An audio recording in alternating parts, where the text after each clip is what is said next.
Good morning. उठ जाओ, school जाना है ना। उठ जाओ। Good morning. उठ जाओ, उठ के बैठ के पढ़ लो, पढ़ लो मम्मी।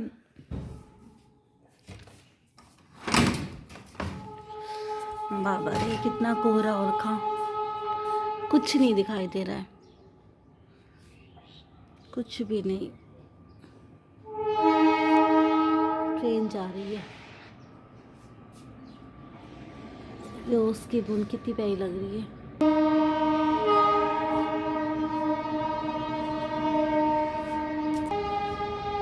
ऐसे मौसम में बेचारे जानवर जो होते हैं, बर्ड्स जो होती हैं, मीन्स एनिमल्स और बर्ड्स कैसे सरवाइव करते हैं। हमको तो इतनी फैसिलिटी मिली हुई है, उसके बाद भी हम लोग। हे गुड मॉर्निंग एवरीवन। तो यहाँ पे मैं ब्रेकफास्ट तैयार कर रही थी। स्वरित का स्कूल जाना था उसे, इसलिए। और आज कल सर्दी है तो बच्चों का स्कूल थोड़ा लेट हो गया है, तो इस वजह से वो ब्रेकफास्ट स्कूल में अपना कर नहीं पाता है, लंच बॉक्स फिनिश नहीं कर पाता है। तो वो बोल रहा था कि मम्मा कुछ ऐसे ही दे देना मुझे खाने के लिए, तो मैंने उसे ब्रेड और पीनट बटर लगा के दे दिया था। उसके बाद से फिर मैं ऊपर आ गई थी, और टिफ़िन और उसकी पानी की बोतल जो है वो मैंने उसके बैग में रख दिया था। और यहाँ पे वो तैयार हो रहा था, जब तक वो तैयार हो रहा था जब तक मैंने यहाँ की रज़ाई भी हटा दिए थे। और अंशु भी लेटी थी, तो बस उसको मैंने जैकेट दिया, उसने जैकेट वैकेट पहना और चली गई थी फ्रेश होने के लिए। इतने में मैंने बिस्तर सही कर लिया था, क्योंकि फिर अंशु को पढ़ना है, उसका प्रैक्टिकल स्टार्ट हो रहे हैं, तो उसको बैठ के पढ़ना था। तो उसके बैठने से पहले मैंने सोचा कि पहले मैं पूरा यहाँ पे रूम साफ़ कर दूँ, वरना फिर बाद में वो बैठ जाएगी रज़ाई में, और फिर रज़ाई से निकलने में थोड़ी दिक्कत होती है आजकल, क्योंकि ठंड बहुत ज़्यादा हो गई है। बच्चे भी परेशान हैं, बड़े तो हैं ही खैर परेशान, लेकिन बच्चे भी बहुत परेशान हो जाते हैं। तो बस जल्दी जल्दी से मैंने यहाँ पे बिस्तर सही कर दिया था, और इन दोनों पिलो को मैंने इसे लगा दिया था, क्योंकि बैठ कर के पढ़ना होता है तो फिर थोड़ा सा बैक मतलब कि चाहिए होता है ना कि साइड थोड़ा सा आपका सहारा मिल जाए। तो बस दोनों पिलो को ऐसे ही लगा दिया था, और रज़ाई को मैंने अच्छे से फैला दिया था, और एक रज़ाई को उठा के मैंने रख दिया था। और फिर मैं दूसरे रूम में आ गई थी, और दूसरे रूम में भी आकर के मैंने फटाफट से सारा चादर वादर को, पूरे बेडशीट को झाड़ दिया था, और झाड़ने के बाद से कुशन को अच्छे से लगा दिया था। इस रूम में कोई आजकल बैठता नहीं है ठंड की वजह से, और गर्मी में हम लोग यहीं पे ही रहते हैं, अंदर कोई रूम में नहीं जाता है गर्मी की वजह से, और ठंड में अंदर ही रहते, बाहर नहीं आता है कोई। तो खैर सभी के साथ में ही है। यहाँ पे संध्या भी आ गई थी नीचे से, और आकर के वो मौसम को देख रही थी कि बाहर का मौसम कैसा है। और बस यहाँ पे मैंने भी फटाफट पूरा यहाँ पे सही कर लिया था, बेडशीट कुशन भी अच्छे से लगा दिया था। और उसके बाद फिर मैं अंदर वाले रूम में आ गई थी, जहाँ स्वयं तैयार हो रहा था। और फिर मैंने उसके फेस पे ऑयल लगाया, क्योंकि वो बिना ऑयल लगाए चला जाता है, और बच्चे चाहे बड़े हों चाहे छोटे हों उनका ख्याल रखना ही पड़ता है।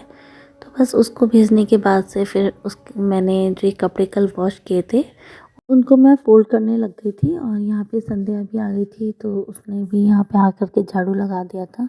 तो आजकल क्लीनिंग का काम जो है वो संध्या करती है, और बाकी सुबह का ब्रेकफास्ट और दोपहर का खाना जो है वो मैं बनाती हूँ। तो बस यहाँ पे कपड़े फ़ोल्ड करने के बाद से फिर मैं चली गई थी अंदर। भी अभी मुझे सफाई करनी थी, क्योंकि बेडशीट वगैरह तो मैंने सब सही कर दिया था, लेकिन फिर भी थोड़ा बहुत सामान इधर उधर था, तो वो मैंने ठीक कर लिया था।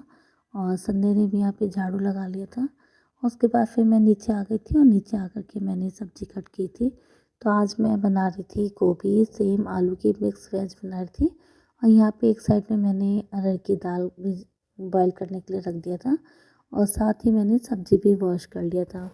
और बस इसके बाद से फिर मैंने एक साइड में दाल बॉईल हो ही रही थी मेरी, और सब्ज़ी भी मैंने छौंक दिए थे। और यहाँ पे मैंने जैसे डिब्बा उठाया तो देखा नीचे इसके ऑयल लगा है, तो मुझे लगा डिब्बा कहीं से चटक गया लग रहा है। तो चटका नहीं था, ऊपर से ही कहीं से उसके नोज़ल वगैरह से ऑयल टपक गया था, तो पूरे में फैल गया था। तो मैंने उसे लगे हाथ साफ़ कर दिया था। और मेरी आदत है कि जो काम मुझे दिखता है उस टाइम मैं फिर लगे हाथ कर देती हूँ, क्योंकि बाद में मैं भूल जाती हूँ। तो मैंने दोनों डब्बों को अच्छे से साफ़ कर दिया था, और जिस डब्बे में मैं इनको रखती हूँ उसको भी अच्छे से क्लीन कर लिया था। और लगे हाथ आप काम करते जाइए, तो ये रहता है कि आपका काम भी साथ के साथ निपटता जाता है। और यहाँ पे मैंने सब्ज़ी बना ली थी, दाल मेरी बॉईल हो गई थी, तो मैंने एक साइड में चावल रख दिया था बनने के लिए। तो मैं मार निकाल के चावल बनाती हूँ, और यहाँ पे मसालदानी थी, उसमें भी थोड़े बहुत मसाले गिरे हुए थे, तो उनको भी साफ से पोंछ दिया था और दोबारा से उसको पूरे अच्छे से फिल करके और पोंछ करके मैंने रख दिया था। और हम लोग चावल जो है माड़ निकाल के बनाते हैं, क्योंकि माड़ निकाल के बनाने से चावल जो होते हैं वो, मतलब जैसे मुझे डायबिटीज़ है तो मुझे चावल ज़्यादा नहीं खाना चाहिए, कहिए तो नहीं खाना चाहिए, लेकिन माड़ निकाल के खाने से वो ज़्यादा, मतलब कि खा सकती हूँ, उसमें कोई प्रॉब्लम नहीं है। और यहाँ पे संध्या ने मसूर की दाल फेस वॉश के लिए, मतलब सॉरी फेस पैक के लिए पीस के रखा था, तो कभी कभी हम लोग लगा ले रहे हैं। अभी तो खैर एक ही बार लगाए, ठंड इतनी ज़्यादा है कि कोई काम करने का मन नहीं करता है, लेकिन फिर भी आपकी जिम्मेदारी है, आपको जो करना है वो तो करना ही है। अगर हम लेडीज़ घर में करते हैं काम, ठंडे पानी में करते हैं, झाड़ू पोछा बर्तन सभी काम करते हैं, सभी लेडीज़ करती हैं, ये कोई नई बात नहीं है। तो जेंट्स लोग भी बाहर जा कर के ठंड में काम करते हैं, ऐसा नहीं है। और यहाँ पे मैं बर्तन वॉश कर रही थी तो मुझसे शॉल ओढ़ करके नहीं हो रहा था, तो मैंने शॉल रख दिया था। और यहाँ पे मैंने दाल को पलट लिया था, सब्जी की कढ़ाई भी खाली कर ली थी और बस इनको मैं धोने लग गई थी, क्योंकि मेरी आदत है, मुझे लगता है कि जब बर्तन गर्म रहते हैं तभी आप उसको साफ़ कर लीजिए, तो वो दाग धब्बे नहीं रहते उस पर। जैसे हल्दी लगी हुई रह जाती है, अगर आप कढ़ाई को छोड़ देंगे तो उस पर पीलापन आ जाता है, और लगे हाथों से गरम गरम में ही धो देंगे तो उसका पीलापन नहीं रहता है। तो मैं लगे हाथ धो देती हूँ बर्तनों को। और देखिए मेरी कढ़ाई कितनी चमक गई है। मैंने साथ ही साथ बर्तन भी वॉश कर लिए थे और किचन भी, आदत है मेरी, कपड़े, एक कपड़ा मैंने रखा हुआ है कि जरा सा पानी गिरता है, ये थोड़ा सा भी गंदा लगता है तो मैं उसे लगे हाथ पोंछती जाती हूँ। ऐसे करते करते मेरे बहुत सारे पोछे यूज हो जाते हैं। मतलब ऐसा नहीं है कि एक दो पोछे, मेरे को हर दूसरे दिन नया पोछा बनाना पड़ता है।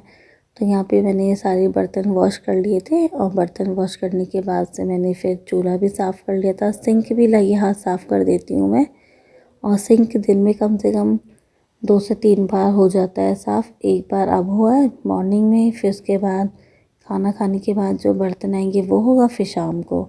और यहाँ पे मैंने अच्छे से पानी गिरा करके नीचे पोंछ लिया था वाइपर से।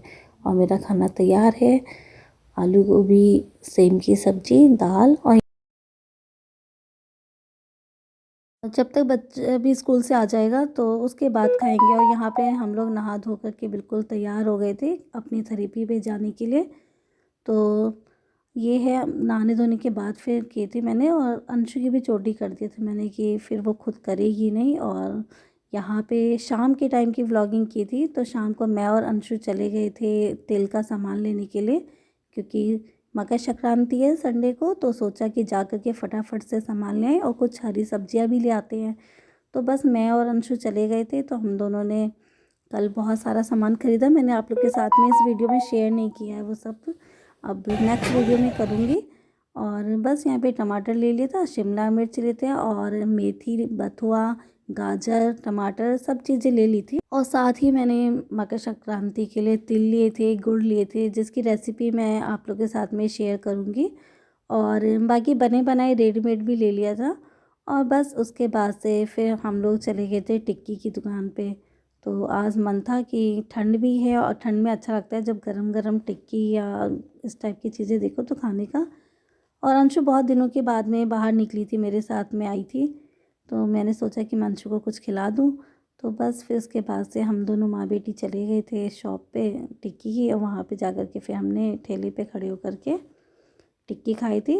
और मैंने और अंशु ने टिक्की खाई थी, और उसके बाद से फिर बाकी घर के लोगों के लिए, स्वरित को बर्गर पसंद है तो उसके लिए बर्गर पैक कराया था। संध्या और उसके हस्बैंड अवलेश जी के लिए करा लिया था गोलगप्पे पैक, क्योंकि उनके मौसा जी को गोलगप्पे बहुत पसंद है। और बस उसके बाद से फिर हम लोगों ने टिक्की खाई, और उसके बाद हम लोग सीधे घर चले आए थे। तो फ्रेंड्स, ये था आज का पूरा रूटीन जो हमने आज आप लोग के साथ में शेयर किया है। तो काफ़ी बिज़ी डे था, लेकिन अच्छा लगता है जब आप बिज़ी रहें तो, क्योंकि फ़ालतू अगर आप फ्री बैठे हैं, खाली बैठे हैं, तो दिमाग में 50 बातें आती हैं, टेंशन होती है। इससे अच्छा है कि आप अपने आप को बिज़ी रखिए, किसी ना किसी काम में उलझा के रखिए। जो चीज़ आपको पसंद है वो काम कीजिए, कोई क्रिएटिविटी आती है तो उससे कोई वर्क कीजिए, सिलाई है, बुनाई है, बहुत सारी चीज़ें होती है हम लेडीज़ के लिए। तो बस अपने आप को ऐसे फंसा के रखना चाहिए, काम में उलझा के रखना चाहिए, ताकि आपका दिमाग इधर उधर ना जाए और आप स्वस्थ रहें। क्योंकि जब आप टेंशन लेंगे तभी आप ज़्यादा भी बीमार पड़ेंगे। तो इससे अच्छा है कि अपने आप को आप बिज़ी रखें और टेंशन ना लें। तो फ्रेंड्स, यहाँ पे हमारा ये ब्लॉग का एंड हो रहा है और अब आपसे मिलेंगे अपने नेक्स्ट ब्लॉग में। तब तक के लिए bye bye, take care, love you all.